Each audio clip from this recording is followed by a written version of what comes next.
Hello friends and welcome back to my channel. मैं हूं doctor शिखा गहराना और आज हम बात करने वाले हैं स्टूडेंट्स के बारे में। एक बहुत इंपॉर्टेंट टॉपिक है। पढ़ाई करते करते अक्सर स्टूडेंट्स को बैक पेन का प्रॉब्लम, नेक पेन का प्रॉब्लम, इवन हेडेक के प्रॉब्लम्स हो सकते हैं और बहुत सारी क्योंकि गलत पॉस्चर में बैठ रहे हैं तो ब्रीदिंग में प्रॉब्लम्स भी देखने को मिलते हैं। सो आज हम बात करने वाले हैं कि स्टूडेंट्स के लिए क्यों इम्पॉर्टेंट है वाइल स्टडीज़ उन्हें एक अच्छा पॉस्चर मेंटेन करना है और क्या क्या नेगेटिव इफ़ेक्ट्स होते हैं जो बैड पॉस्चर की वजह से आपकी बॉडी में आते हैं। सो सबसे पहले इस वीडियो में ये जानना इंपॉर्टेंट है फ्रेंड्स कि आपको अच्छा पॉस्चर मेंटेन करने की नीड क्यों है। अच्छा पॉस्चर अगर आप मेंटेन कर रहे हैं तो सबसे पहली चीज़ आप कंफर्टेबल रहते हैं, आपकी मसल्स कंफर्टेबल रहती हैं।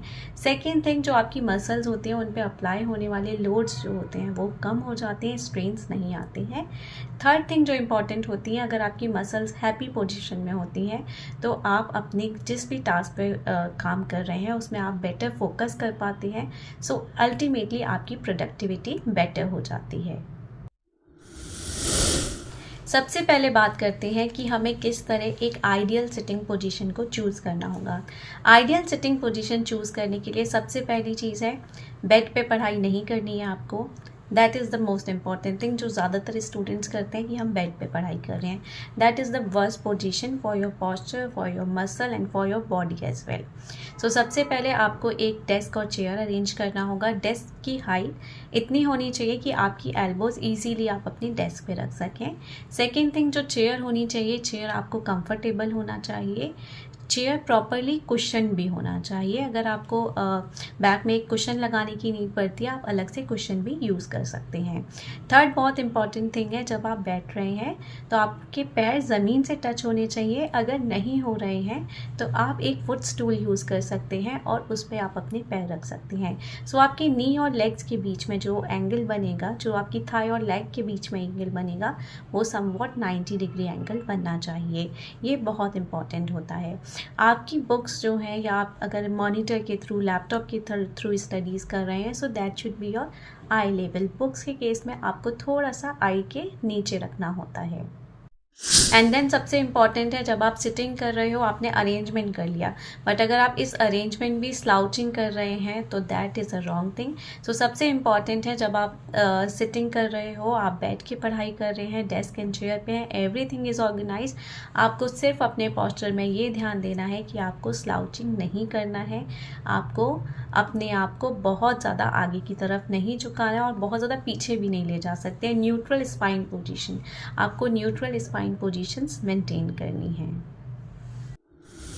अभी बात करते हैं नेगेटिव इफ़ेक्ट्स क्या आते हैं अगर आप एक अच्छे पॉस्चर में पढ़ाई नहीं कर रहे हैं। सो सबसे ज़्यादा कॉमन है, वाइडली देखा जाता है बैक पेन और नेक पेन। बिकॉज आप जब भी स्लाउचिंग में जाओगे तो सबसे ज़्यादा आपकी जो बैक की मसल्स हैं और नेक की मसल हैं वो ओवरली वर्क कर रही हैं, ओवर टायर्ड हो रही हैं, ओवर आप लेंथनिंग कर रहे हो। सो आपको बैक पेन और नेक पेन आने के चांसेस 100% होते हैं जब भी आप स्लाउचिंग पोजीशन में जाते हो। सेकेंड थिंग होता है आपका हेडेक्स।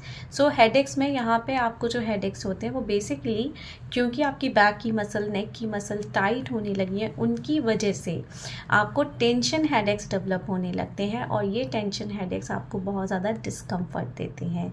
थर्ड थिंग होती है, बिकॉज बॉडी में अगर इतने सारे पेन्स आ रहे हैं तो अल्टीमेटली आप फटीग फील करने लगते हो क्योंकि मसल को जितना काम करना चाहिए उससे बहुत ज़्यादा काम आप करवा रहे हो क्योंकि उनकी लेंथनिंग पोजीशन में जा रहे हो जिससे वो स्ट्रेन में जा रही हैं। फोर्थ थिंग, जब आपकी बॉडी बहुत ज़्यादा फटीग में जा रही है अल्टीमेटली आपका जो फोकस है, आपका फोकस जो है वो पूरा पेन की तरफ जा पाएगा, आप स्टडीज़ में अच्छे से फोकस नहीं कर पाएंगे। सो इसलिए बहुत इंपॉर्टेंट है कि जब आप पढ़ाई कर रहे हैं आपको अपने पॉस्चर पे, अपने न्यूट्रल स्पाइन पोजीशन पे बहुत ज़्यादा ध्यान देने की नीड रहती है। बैड पॉस्चर की चेन को ब्रेक करने के लिए एक सबसे अच्छा तरीका ये भी है कि आप जब भी अपनी स्टडीज़ करते हैं, ठीक है, सो एवरी 30 to 45 मिनट्स के बाद आपकी मसल्स टायर्ड होने लगती हैं। आप न्यूट्रल स्पाइन पोजीशन मेंटेन कर रहे हो बट उस पोजीशन में भी आपकी मसल फटीग में जाती हैं, टायर्ड होने लगती हैं। सो आपको उस साइकिल को, उस चेन को ब्रेक करना है। सो एवरी 30 to 45 मिनट्स के बीच में आपको ब्रेक्स लेने चाहिए। सो ये break can be for water break हो सकते हैं, आप वॉशरूम जा सकते हो।